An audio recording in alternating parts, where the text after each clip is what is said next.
Hello, and welcome to the Project Catalyst podcast and vodcast series with me, Kim Clyden. Change is inevitable. Look at human evolution. So why do we struggle with it?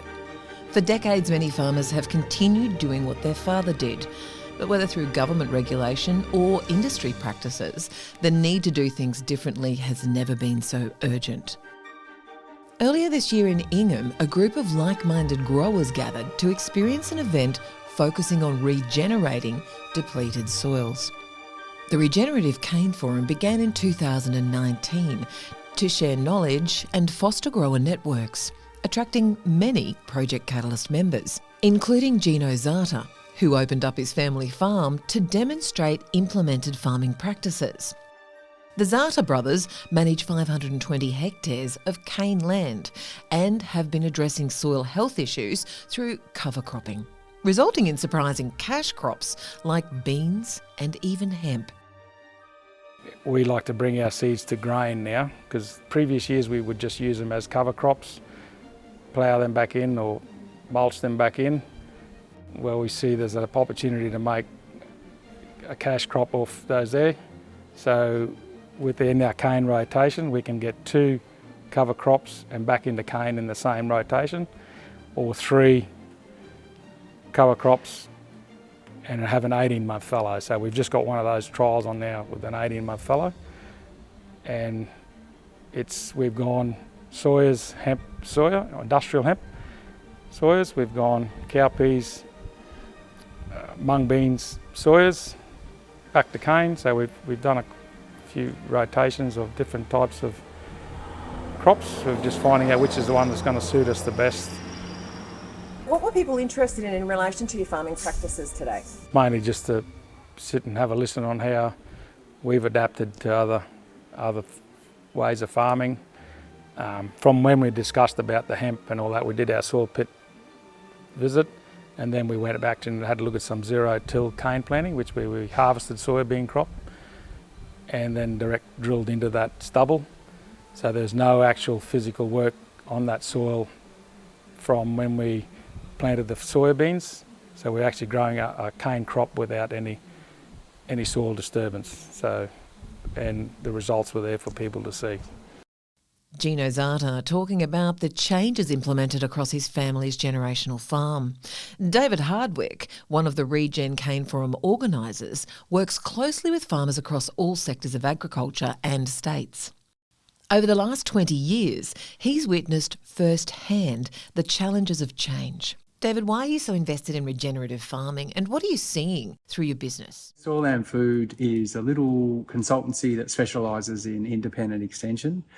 We work across Australia supporting farmer networks, government agencies, regional bodies to build capacity with landholders through change, basically. A lot of that soil and farming system change, but it could be other aspects of community change that people are going through. So that's really Soil and Food in a nutshell, yeah. What's the most challenging thing when you're talking about practice change adoption with generational farmers? People are making decisions in complexity and uncertainty, and farming, it can actually be quite complex and quite uncertain, like climate and price of commodity. There's quite a bit of uncertainty, so it's actually quite a difficult decision-making environment. So small changes are relatively easy, switch to GPS on the tractor from non-GPS, but the big decisions that are complex and take a few years to implement, they're challenging. So I guess the really big challenge is how to help people practice their decision-making, the big decisions, yeah. And because then you need a bit of confidence that you're making a good decision, because they're going to have really big ramifications for your whole business. When talking about change, it's human nature to find that quite difficult because it means the uncertainty you just mentioned. What's the best way to approach it when we're talking about farmers? First step is to get everyone just relaxed and positively open to learning. Yep, so there's different terms used in the world of psychology, but you just want people positively engaged. So when people are engaged in a topic positively, immediately their mind is open to just exploring new ideas. And that's really the first step of any learning journey. when people are positively engaged. They can be negatively engaged and really angry about the topic. They're not going to be learning then. So you're trying to get people to a point where they're just open to really starting to learn about that topic or area of interest or management challenge. And then once you've got that, you can kind of take them through a learning process, if you like, over whether it's a year or 6 months, or it's obviously ongoing learning. And yeah, but that first step is critical. Yeah. Why create the Regenerative Cane Forum? Well, I guess it was created by a group of like-minded cane farmers and a few of us extension people, and it was really to create that space for learning. So there was a fair few early adopting cane farmers for some of these newer practices, I guess, or some of them are old practices, they just wanted a place where they could share and bounce ideas around. I like to use the term now, collective intelligence. So they could build their collective intelligence to make, help each other make good decisions and make good decisions for the whole district, really, in adapting the cane farming system in the area. So yeah, that was really what our motivator was. We just suspected there was a fair few farmers that were, wanted a place where they could just share some ideas in a positive learning environment, really. How important is it to get farmers talking to farmers? It's at the heart of everything. It's modern social psychology 101. If people that are in the same profession or same context in life, if they're sharing and learning together, they will adapt and solve all their problems. So it has to be front and centre of any extension strategy, and I guess that's what I call modern extension. There's lots of other parts to extension and technical information, all these science trials, they're all really important, but at the heart of it is peer-to-peer learning, whatever term you want to use. It's critical to build collective intelligence. I noticed in the last couple of days a priority was to get them out onto these farms where you're able to show them. How important is that in soil health and understanding what's going on beneath the surface? Really critical, because soils can be a really abstract topic if you just present the science on its own. Even with PowerPoints and stuff, it's quite abstract. So you've got to get out into the 3D world of reality, and then it's easier to join the dots around key concepts and relate that to management. So you've got to get out. You were here at Gino's farm today. When looking at the whole context of what farmers are adopting and how they respond to change, where does Gino sit in that footprint? I don't know, Gino, different terms people use in extension, but Gino's, him and the brothers here, they're modern. They take a modern approach, good. They run it as a business, but they're always looking to improve what they're doing and bring in new techniques and things that will help them cope with the changing world around them. So, he's definitely adapting and modernising, and that's an ongoing process. But I think, he's pulling things together in a holistic way as well. So he's made some big commitments to change, like buying the grain harvesting gear to grow grain in the rain, so to speak. That's a really big commitment to the farm enterprise mix. Like you're saying to yourself, really, we're going to be growing these other grain crops as a significant part of our overall business model. That's a big change, for someone that's used to growing cane only for many generations, or mostly cane. So definitely is an example of these innovative cane farmers that we know are out there everywhere. Given the global context of commodities, how do you think sugarcane farmers in particular should be looking at diversifying their business into the future? I'm not from cane, but I have done a lot of extension up here in cane for some time, and I lived through dairy deregulation, which is why I got into extension. So I lived through that really big change in the dairy industry. So I've seen firsthand, I've experienced firsthand how large policy changes can affect an industry, for better or for worse. And so, I think the guys have to look at bringing in other cash crops. I think within the next 20 years, we all know, there's pressure on the sugar industry. So I think they have to be looking at them now so that they're set up for that change. Because some districts, like Mossman, for example, may lose its mill in the mid-term, if not closer. So, it's already happened. The mills have consolidated over the years. So I guess tree crops are coming in down around Bundaberg, and there's already major changes. So I think they have to be looking at how they can integrate other cash crops into the system. What role do the cash crops you're talking about play in giving some diversity to the soil microbes and the actual soil health? Yeah, a big role. The joint venture research work done in cane showed any diversity is better than none when you're in a monoculture. So the guys are growing cash crops that are different than cane, not a grass. They're immediately ticking a big box. But it is how you do it, obviously, getting the paddock operation set up properly so you're not compounding compaction or carrying over diseases and all that. But definitely it's a big tick.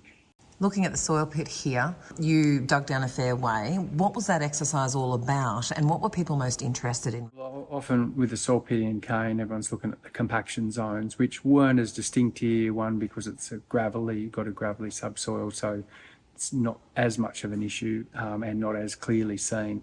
So yeah, obviously the soil structure and ripping techniques, how you can rip differently depending on different soil types. The tactics, yeah, the principle is rip to improve the subsoil, but the reason you're doing it and how you do it will be different. Yeah, so we were just having a discussion about that, and then obviously looking at soybeans and how the roots of soybeans or any other cover crop is helping build soil structure from above, if you like. And then also the alternative cash crops that are emerging. Yeah, I think all three of them are of a big interest to everyone. You're listening to the Project Catalyst podcast and vodcast series with me, Kim Clyden. I'm speaking with David Hardwick about change and regenerative farming practices in sugarcane. You did something this morning which put people into groups to discuss some of the challenges they faced. What did you learn out of that exercise? Oh, there's a lot of challenges, some of which the guys can't deal with because they have no direct control, like price of sugar and the mill infrastructure or mill investment and all that, and breakdowns, they've got no direct influence over it. So, and the social changes. So yeah, there was those dimensions, but I guess compaction is still front and center for a lot of guys. And, even the regenerative or the soil health really focused cane farmers that have been in the game now 10 to 20 years around soil health, compaction is still this thing and soil structure are still this thing that they're trying to tackle, using new bits of gear, mulchers, still using rotary hose at times. They're just trying to work out the mix to get that structure to the next level. So the fact that that's still front and centre for a lot of the guys that have been on the soil health journey for a while, yeah, that's a bit it shows us how difficult that challenge is in the wet tropics especially. What are some of the solutions? It's about getting plant roots in and not driving on the paddock, basically, or driving on the grow zone. So if they can just not drive on the grow zone and get plant roots in there, it is two of the big things to address. And how do you address that, though? I mean, they talk about wider row spacing, they talk about dual row planting, they talk about inter-row cropping, which is something Simon's done. Yeah. How practical are those things? Yeah, well, the machinery side to it and the controlled traffic and setting up the beds is it's not easy, but it's relatively straightforward once you commit to doing it. You've got to commit yourself mentally and make sure you're really boots and all in. The plant tactics like intercropping, like what Simon's doing, and the crop rotations and multi-species versus single species, I think that's still being worked out for the tropical areas, the wet tropics. So the guys are starting to get success, but it's still, they need support from the R&D and the trial development, species variety trials, all of that around not just single species for cash, but multi-species and stuff. There's quite a lot of support that ideally they could get around some of those things, which is starting to happen. Obviously, the Pride Board here in Ingham is helping them out. But that's the other side that they need a bit of help with. Given that much of this work has relied on taxpayer funding through government initiatives, what's the next step with corporates being the ones who hold most of the purse strings worldwide? Well, do the corporates worry about Australian sugar? They're not really here much, as opposed to a lot of other Australian industries where there's a lot of corporate ownership now, significantly changing the social dynamics across agriculture. But I guess the users of sugar, maybe they can come back to the growers and say, can we help you create a 21st century farming system that looks after the environment and helps us feed the world? Because that's really what the guys are trying to do, look after the environment, but also help feed the world. And you've got pretty good rainfall up here. The soils can be challenging and it is wet, but you can grow things. So, and we've got to feed a lot of people. So I guess maybe that's where they could come in to come back and support some of those projects.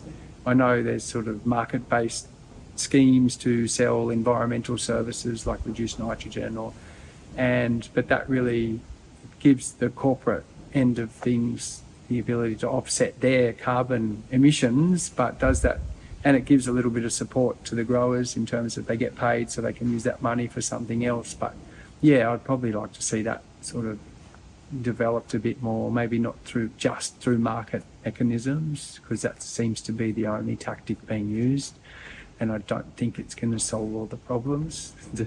So maybe there's some other ways that those industries can come back and support, even if it's in education or capacity building or network support. Long term, there's a lot of pressure on agriculture, particularly in Australia. What do we risk by not investing in the future of farming here? It'll just go back to lifestyle farming, where you might not have the focus on the production side, which is needed if we're going to feed 8 billion people. So yeah, I mean, you've already got areas of the cane districts, some of the cane districts where a lot of people work off farm or in the mines or whatever, and so they don't, or they're really old, you've got all kinds of dynamics, but some of the cane ground is not necessarily farmed to the intense level or a focus on production that maybe it should be, because it's prime land, good rainfall. So yeah, I guess those social changes, the risk is that you'll get less of this quite productive land being used to grow food and fibre for various reasons, social and economic reasons. So that's a risk, because, as I keep saying, we've got to feed the planet. So North Queensland, yes, we do want to keep our natural heritage here. It's amazing, the reef and the rainforest, etc. But yeah, we also have agricultural landscapes. So getting that balance is the challenge, isn't it? The average age of an Australian farmer is somewhere between 56 and 65 years old. How do we engage the youth, the next generation and the generation following in farming now? I wish I knew that, Kim, because I'm not really good on that side of things. Technology seems to be attracting them, but what sort of other challenges is that creating? Farming as a business or as an occupation is a very challenging occupation. You actually need a really high decision-making skill set to do it well. It's a very complex, dynamic, uncertain environment. So successful farmers are actually really good managers, if you like, and setting their business direction and all that. So it's a really high skill set. So I guess making agriculture and farm management, acknowledging it as the profession it is, like a surgeon is or like an accountant is, it's a very highly skilled profession, and I think we all need to acknowledge, the rest of us that are not farming need to acknowledge that, socially be aware of that, so that maybe that will make it more valuable, which in turn might lead to more young people going, yeah, I mean, there are young people, we had a few during the forum, which has been great, but we need more. But I guess this whole uncertainty and massive economic changes that are going on globally around the corporatisation of agriculture and industrialisation of food systems, they are big drivers, I'm sorry to say, against community development. We're often, not always, against rural communities developing and thriving. They tend to minimise the work, or you have ownership from somewhere else, so you don't have that connection to the land or feeling of direct ownership. All of those things influence it. So there's a lot of forces that are kind of, I guess, countering us bringing young people in. It's a really challenging one. You're listening to the Project Catalyst podcast and vodcast series with me, Kim Clyden. I'm speaking with David Hardwick about change and regenerative farming practices in sugarcane. Mechanisation has also caused a lot of efficiencies and productivity gains. However, what has it distracted from the farming systems? Yeah, so obviously losing that skill set around observing and understanding your landscape, your agricultural landscape, your paddocks, your crops, your animals, the insects, everything, your soil, as a complex living system. And, old farmers would have, old school farmers, I'd say, back in the day had very strong observational skills. And, modern farmers that are really switched on, they do too. They're always observing and making note of things every day. So that skill set's really important, and it has been lost to some extent, for sure. You relayed to me a story about a farmer who had reconnected with his soil through soil health. What did he say to you? Yeah, no, it was one of the cane farmers in the Herbert up here near Ingham in North Queensland, and he had probably, 10 years ago, maybe, or a bit more, started to sort of look at soil health and improving soil biologically. And he'd noticed that for many, probably, a couple of decades, because he's been farming for a long time, he's probably semi-retired now, that, a couple of decades there, he couldn't smell his soils, which as a young adult or teenager helping his father, he used to be able to smell the soil. It had a smell about it that, we all know what a healthy smell of a soil or compost heap is. So yeah, he noticed that he started to smell the soils again, which was it was a big statement for him to make in a shed with all his peers. But yeah, it was something that he'd noticed that come back into the paddocks that he was working. Yeah. For the uninitiated, what does a smell in soil indicate in relation to microbiology or biology? So if it's got an earthy type smell, then it's usually telling you that biologically it's starting to function well. It's aerobic, so it's got oxygen coming back in. So plants need a microbiome, like bacteria and fungi. They've evolved with them for 450 million years together. So if they don't have them, then we tend to have stressed crops, which means we tend to have to put out a lot of agrochemicals to keep them going. What can nature tell us about how that microbiome is actually created? Well, it's Ecology 101, really. Plants photosynthesize and they bring carbohydrates to the party. I like to think of the topsoil as a pub. It's just having a party. And plants bring in the alcohol at the bar and the food in the bistro, and all the life in the soil needs those two things. But then they can, in return, get the nutrients from the minerals. So it's kind of a two-way evolution that's been going on since higher plants evolved on the planet around 450 million years ago. So since the beginning, they've been interdependent, microbes and plants and their roots. Industrialisation, some people get upset with the word in ag, but the reality is that to do something using an industrial approach means simplifying it down, scaling it up, and making it low risk. So it's all about simplification and scale really at the heart of it, and consistency, the same thing each time. So they're the three pillars of industrialisation. So when you do that in a farm, in a paddock, you kind of lose a lot of the diversity that a natural ecosystem landscape has, which is really important for stability of the system, for cycling nutrients and just general biological stability and resilience, if you like. So you do lose that in a lot of modern farming. Hence the guys are all trying to bring back multi-species cover crops and diversity in their planting, because that will help increase what we call functional diversity. Yeah, which is what they're chasing. You'll never get the diversity of the rainforest back, but can you get it to a level that it's helping cycle all your nutrients really efficiently, helping you minimise soil-borne diseases and keeping them at a low level, all of that, which we can do, but it's just redesigning the farming system. If you listen to mainstream media, there's a lot of dire outlooks. What drives you to keep going and living in hope that we actually have a future? I just don't follow mainstream media, so that's probably, I occasionally watch the news, but to be honest with you, I don't bother, because it's about grassroots communities. The future, building positive futures has to start from the ground up. So yeah, we need good government policy and some, well thought through regulations that help us all. We're a modern society of billions of people, so you do need regulation, most of us living in the city. So grassroots change, there was a famous saying, who was it, that said change always starts from just a couple of people getting together. It's, any social change on the planet has always been started from that. So Thank you for joining us today, listening to the Project Catalyst podcast and vodcast series with me, Kim Clyden. I've been speaking with David Hardwick about change and regenerative farming practices in sugarcane, as well as Project Catalyst member Gino Zatta in Ingham. Connect with us on our website and social media channels. Project Catalyst is funded by the partnership between the Australian Government's Reef Trust and the Great Barrier Reef Foundation, and the Coca-Cola Foundation, with support from WWF Australia.